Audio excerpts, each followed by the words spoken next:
Jay-Z, "You're just like Diddy. I can't stand your arrogant, condescending attitude. Nicki posted a video of you wearing a pink wig, and I retweeted it. Nothing more. You deserved it. Everyone knows about our feud. It's been going on for over 20 years. I've seen all your manipulation in the industry, from power struggles to cultural control. In 2015, when Tidal launched, Nicki helped you build it from nobody to a successful platform, and you immediately pocketed her $7.9 million in royalties. Lil Wayne was qualified for the Super Bowl, but you kicked him out of personal grudges. How is that any different from Diddy forcing his artists to sign unfair contracts? Just because Nicki didn't align with him, he resorts to this kind of suppression. You're truly despicable. What's even more interesting is that right after I showed him and his father's photo in the documentary Sean Combs: The Reckoning, you immediately had your lawyer send me a warning letter saying I overstepped my bounds.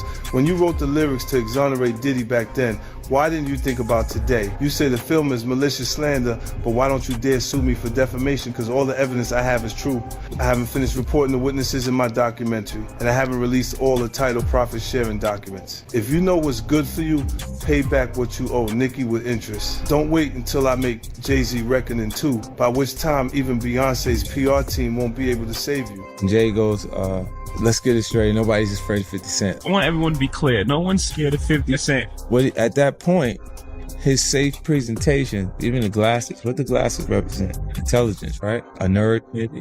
What are some of the things that come along with you being a nerd? Like, don't hit a guy before He's not identifying with the transition and difference and the perception of Jay-Z. Now he's really safe, and people feel comfortable with him because they know he's not going to do anything inappropriate or try not to.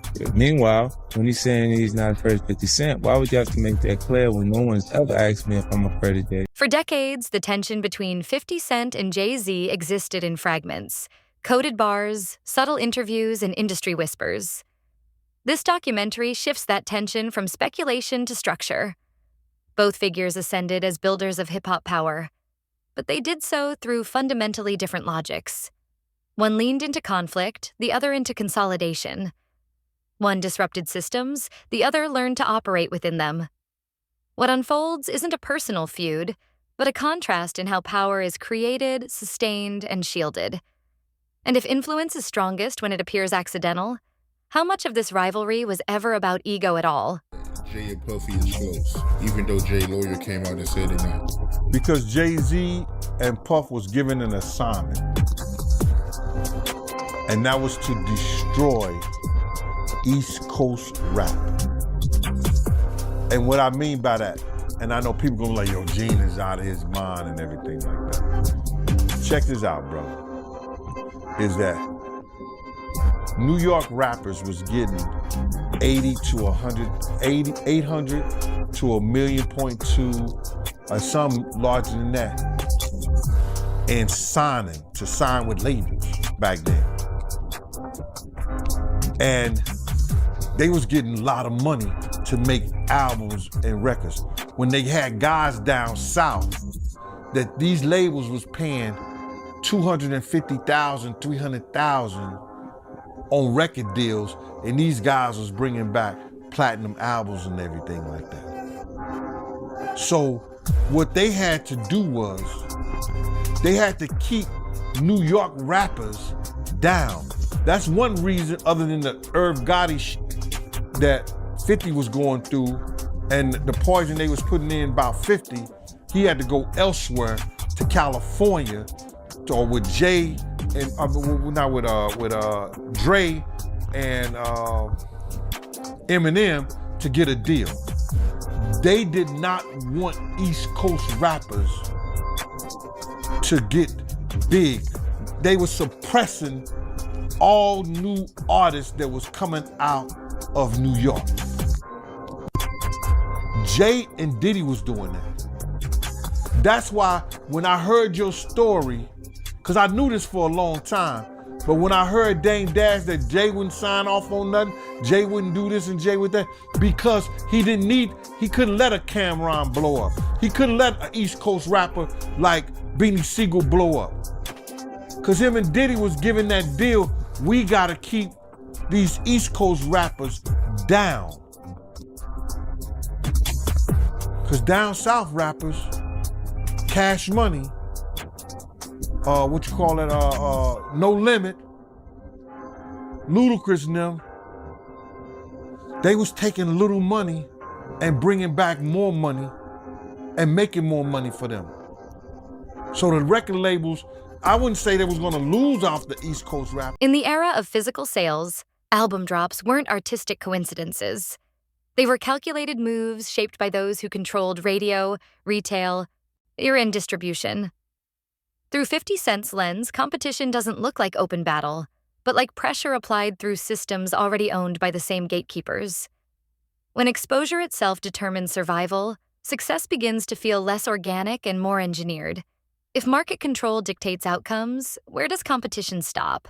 And quiet obstruction begin? When Jay signed his contract, the big one was with Beyonce. Mm-hmm. When he signed that contract, the marriage contract, he got trophies. Now those fucking trophies, those fucking trophies came rolling in, buddy. He started getting Grammys left and right, man. I mean, look, if you look at his career, if you look at his career, You're gonna let him say that? Jay was getting Grammys. He had one. Exactly. He had And one. he didn't show up. No, he had like 20 now. Hold on. He had like 18 since he's been down. Look, he had one, bro. Hard Knock Life. Hold on. You're not wrong. He was At one. the same time. After that, he got them shits. He's like drinking. His pictures with him like fucking thinks the cup.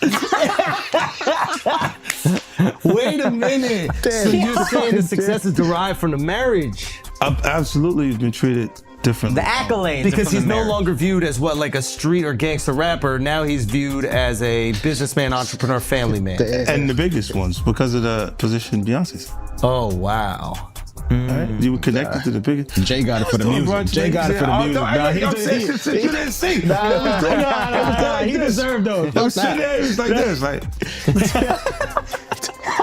Black Excellence. They're sitting there like, yeah. It's the billionaire brunch. You're like, I hate you, man.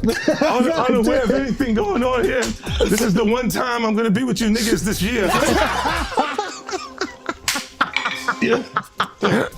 Yeah, we said. Come on, bro. That's crazy. That's crazy. He just looking at his watch during the whole Rock Nation, bro. Like, is it 3:30 Yeah, it's almost time to get out. What the fuck is that? Yo, I feel like I'm normal again. Get me out of here. Oh, wow. So that's the deal he signed, huh? Yeah, that's the deal. Like, the other ones didn't count as much as that one did. While domestic charts shaped mainstream narratives, international markets told a quieter, less curated story. The documentary questions the idea that visibility equals dominance, suggesting instead that alignment with media and marketing power can manufacture consensus. In this framing, cultural authority isn't discovered. It's assembled. And if popularity can be built through access rather than response, what are charts really measuring? Advise Beyonce to divorce Jay-Z as soon as possible because I'm ready to shoot a documentary about Jay-Z and I guarantee it will outgross Diddy's documentary. If Beyonce sends me a legal letter on behalf of Jay-Z, I remind her to stay quiet. This is a dispute between men and she has no right to interfere. I have to let everyone see the true face of Jay-Z. Jay-Z and Diddy have been longtime friends and their business dealings never stopped. He frequently attends Diddy's parties, so why do people think he's innocent? Jay-Z and Diddy got involved in the same case in 2024 where a victim claimed she was assaulted by both Jay-Z and Diddy. I remember Jay-Z saying these were all rumors and that he was defending Diddy. But ironically, Diddy got arrested in 2025. And there's enough evidence to count his crimes on one hand. I've known him for 20 years and I know how many bad things they've done behind the scenes. After Jay-Z founded his company, he repeatedly got into copyright disputes. In 1999, he was convicted of third-degree assault and served time in prison. He was unfaithful to Beyonce and he was caught by Beyonce's sister. I think everyone has seen the footage of him getting beaten up in the elevator.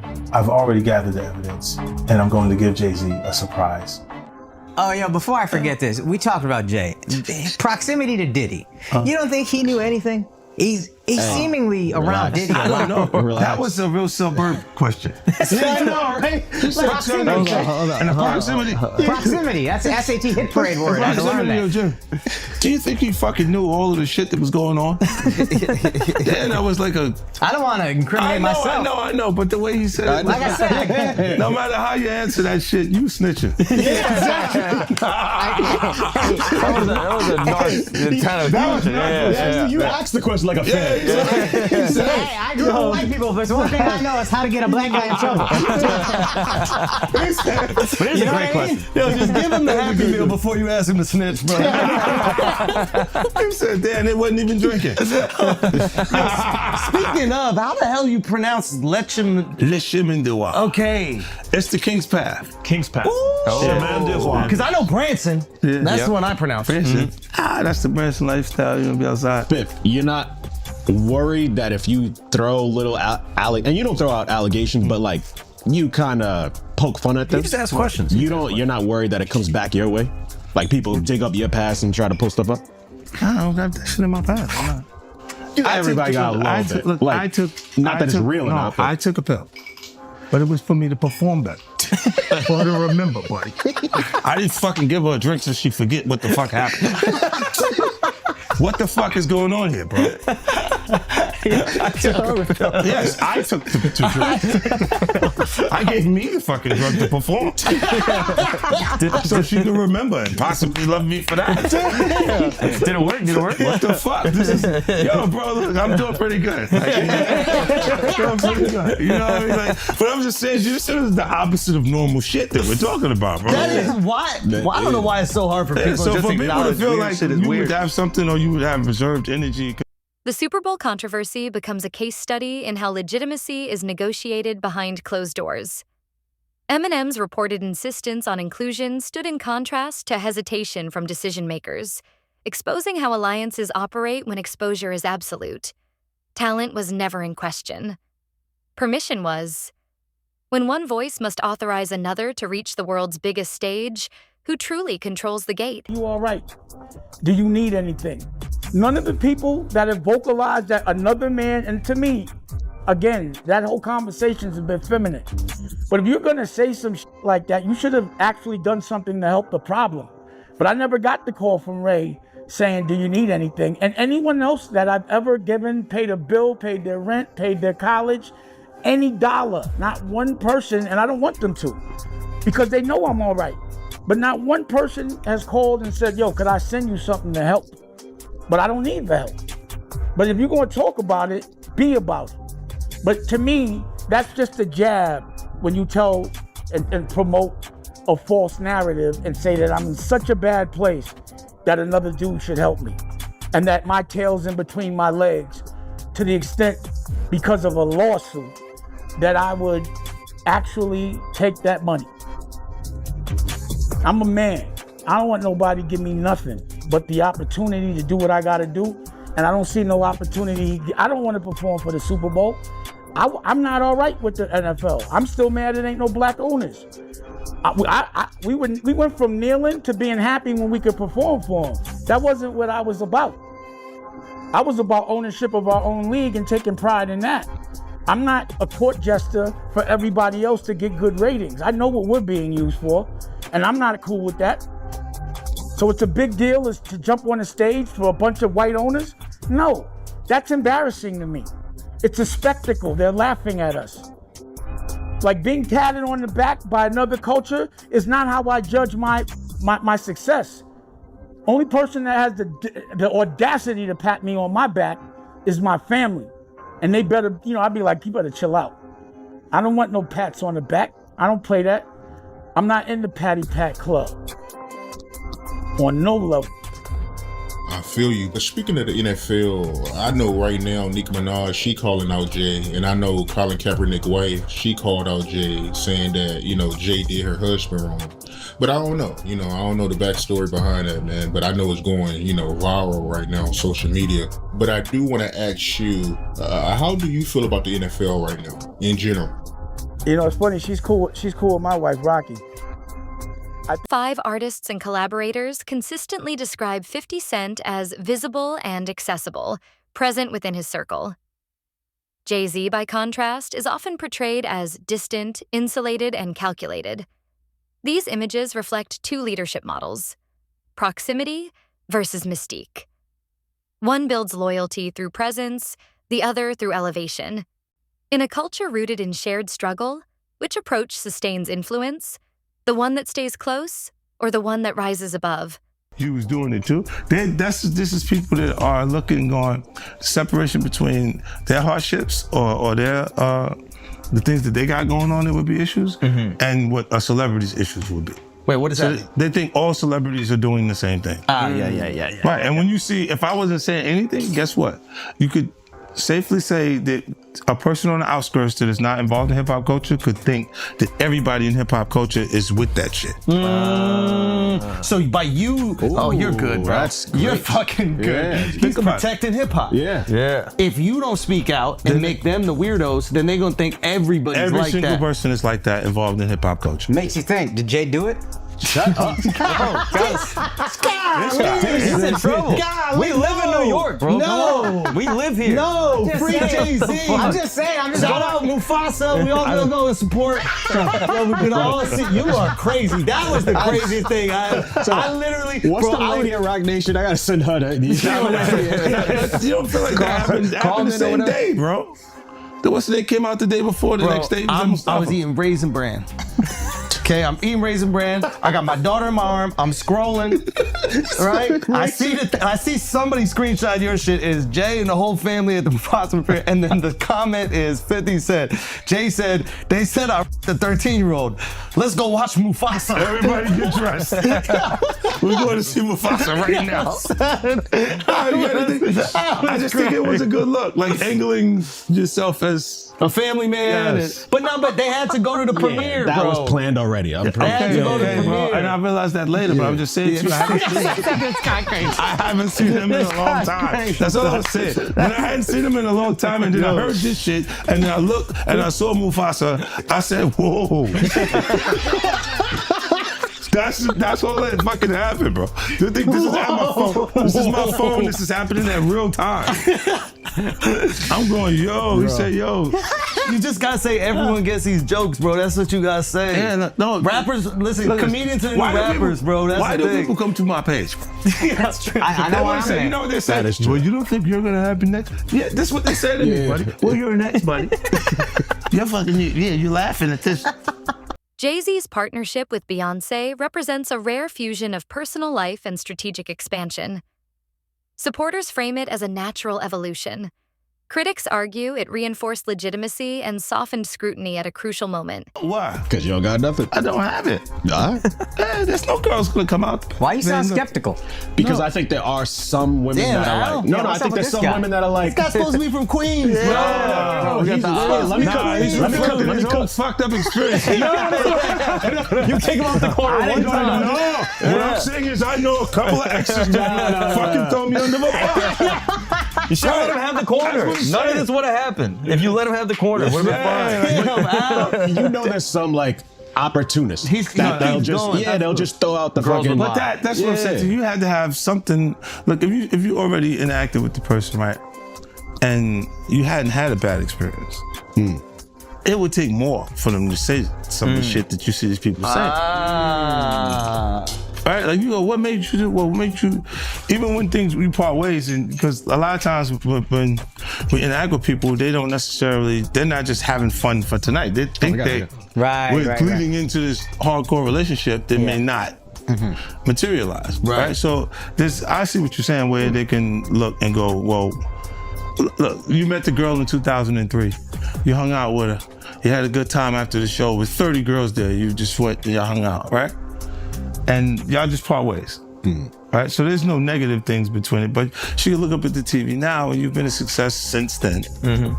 Feel like that's my life. I was supposed to be there, and be upset with you and say something. But will it have any merit to it? If I gotta keep that it real, woman hasn't been you ain't always have the most amicable breakups. Do you remember where I think it's your baby moms, where it's like she was kind of speaking out, and then all of a sudden the house just got burnt down. Yeah, but it happens. Left eye. She burned the house down. This nigga is crazy. That's what I was saying. No, my God, he goes, wow. So I know how you feel about me now. No. He's going. He's great. So he saw me right the match. I want my block back. He go, look, I have faith in our just justice.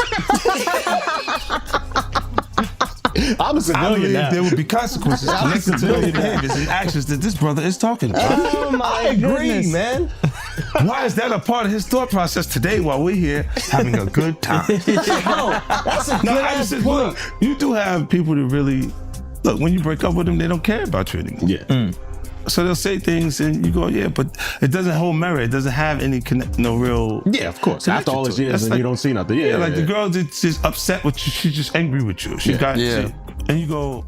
Regardless of intention, the union illustrates how legacy can be curated across music, fashion, and corporate identity.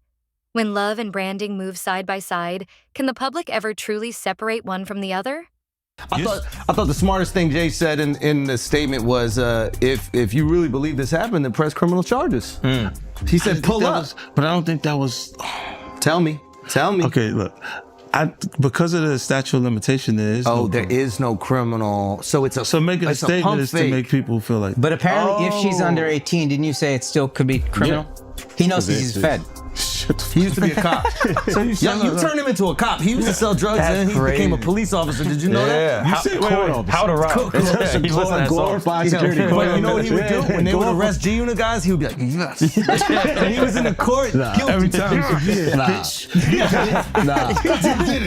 I was actually the cool one. I'll give you the extra fucking cheese sandwiches and shit like that. I'll be looking out. Take care of the family. Hey, you know, I don't know, man. I think, what's the name? I get confused too. When you look at this shit, it's a lot. It's a lot of confusing information, right? But I think when you do point out that, why didn't you file criminal case? Because you can't. It's over 20 years old.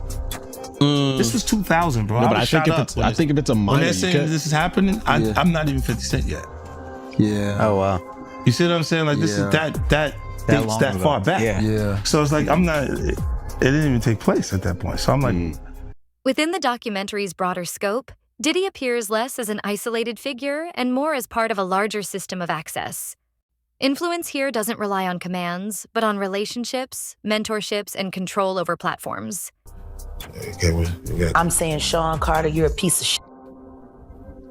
Taking Pimp C wasn't bad enough. Real life.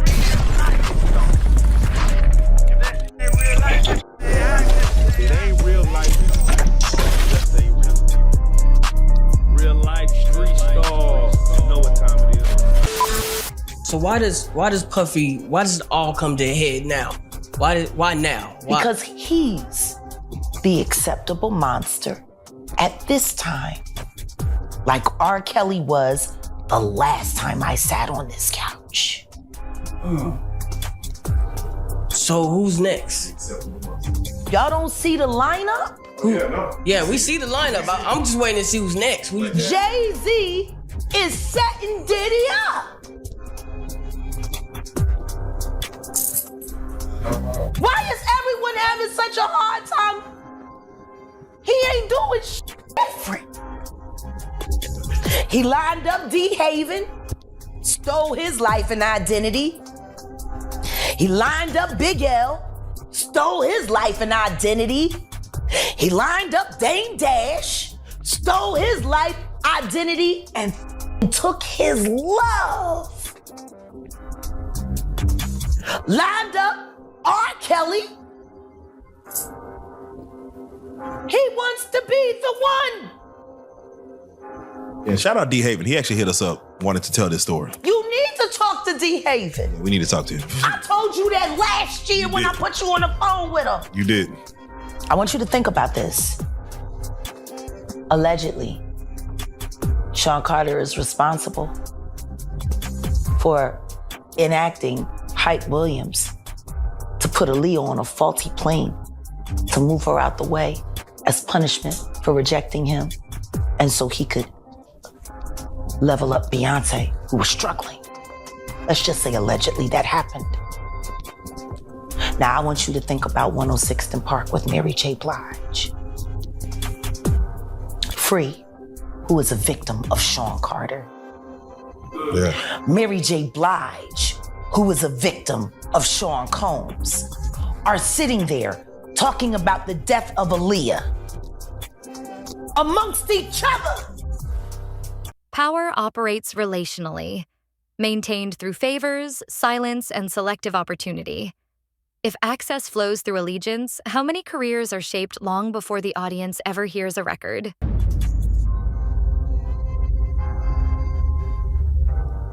You knew Jay personally, right? Know him, been around him a couple of times, brother. Been around him a few times, but I didn't know him. You know him as I'm sitting down and I'm breaking bread, eating off, eating a meal around him and shit like that, laughing, talking, and joking like that. I've been around Jay-Z, and one time I wanted to knock his head off, because he was being disrespectful, but he didn't know he was being disrespectful because he ain't that type of dude. You understand what I'm saying? What happened? We was in Cancun, and he had a personal assistant from my block named Laura, and he had brought like 3 people to the club. He had brought like 6 people to the club with him, and he was only to get 3 people in. I was running the door at Daddy-O's from Industry Entertainment. They just told me Jay-Z only get 3 people in. You understand? So I'm at the door. I said, yo, Jay, you good? And 3 of your other guys, but the other 3 gotta pay. So then he said, Laura, handle him. And at that time, the type of dude I was, you couldn't tell no woman to handle me. You understand? When I'm talking to you as a man. So then I said, who you talking to like that? You telling her to handle me? You know what I'm saying? And then me and him, he didn't say nothing. He just turned to the side. And if he'd have turned back around, he'd have got his head knocked off. But Laura told me, yo, Gene, please, Gene, you gonna make me lose my job. You know what I'm saying? And because, one, she was beautiful. 2, she from our block. You understand? I wasn't gonna do that to her. You understand? So I gathered myself, stepped away from the situation, and then the promoter said Jay can let his people come in. You know what I'm saying? But he was being disrespectful. This is the same dude that Harlem cats used to laugh at and joke at. Even we was out there that time, he came to Cancun and he had a fake Versace shirt on, and they was ripping him. I mean, they was ripping him. I know he's a billionaire now, he can wear whatever he got. He got $10 million watches and shit like that. But we talking about back then. You understand? We still had those stories from back then.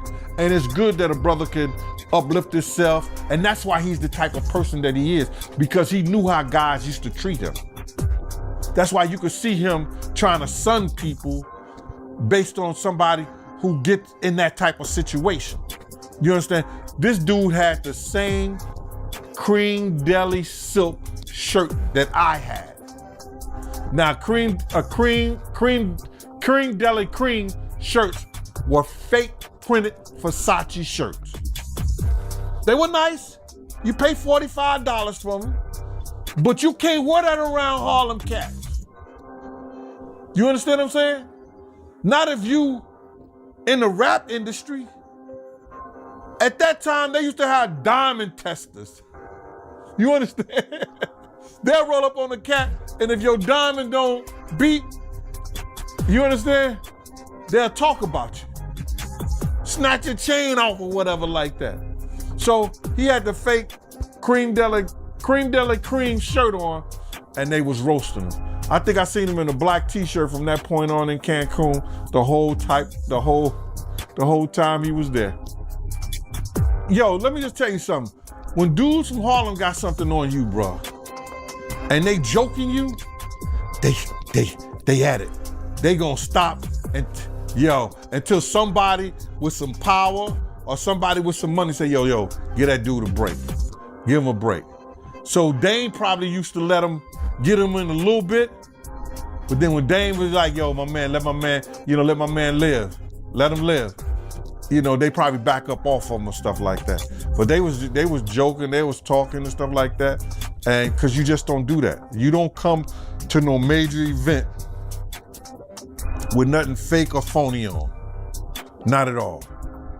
Unless the only way you could get away with something fake or phony on, if it was Dapper Dan. If it was a Dapper Dan special, you good. As past controversies resurface alongside new legal scrutiny, the focus shifts from dominance to accountability. The documentary avoids verdicts, instead, examining the structures that delay or deflect consequence for powerful figures. Fame magnifies success, but it can also postpone reckoning. When allegations emerge decades later, is the industry designed to confront truth or to preserve stability? If it wasn't Dapper Dan, nah. You couldn't do that, bro. Not at all. Should have known better. But he was from Brooklyn. But from what you know about Jay, do you believe he's capable of doing what he's being accused of? What I know and of Jay, and what have I heard of Jay,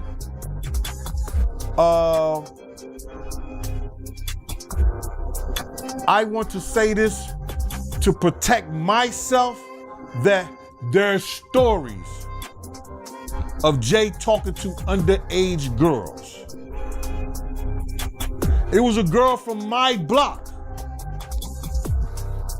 that was 16, 17 years old that Jay was talking to. If she was 17. So there's plenty of stories out there that they might flood the market of Jay talking to underage girls. I heard this kid that is claiming to be his son. His mother was 15 when she conceived him and had him at 16. And Jay refused to do a blood test or anything like that. And all of a sudden, when this has gotten real big and Tony Bugsby had taken the kid's case, the kid just got arrested for having a gun in his car, I think, like that. Did you hear something about that? That the kid got arrested for having a gun in his car, and when they go and watch the tape, somebody was planting a gun in the kid's car. Now the kid who never been in trouble to that degree, and now he's facing a case for a gun case for having a loaded firearm in his car. So, answer your question, there's plenty of stories. Ain't Beyonce one of those stories? Isn't Foxy Brown one of those stories? Isn't that kid mother one of his stories? There's a lot of stories, bro. So, that's what I say about it. In its final movement, the film returns to silence, not as absence, but as currency. Careers advance, alliances endure, and conflicts dissolve when uncomfortable truths remain unspoken, because speaking carries cost. 50 Cent emerges not as a prosecutor, but as a witness, unsettling a culture built on discretion and managed memory. If history belongs to those who last, which stories remain buried simply because telling them is too expensive? And who ultimately decides when they surface?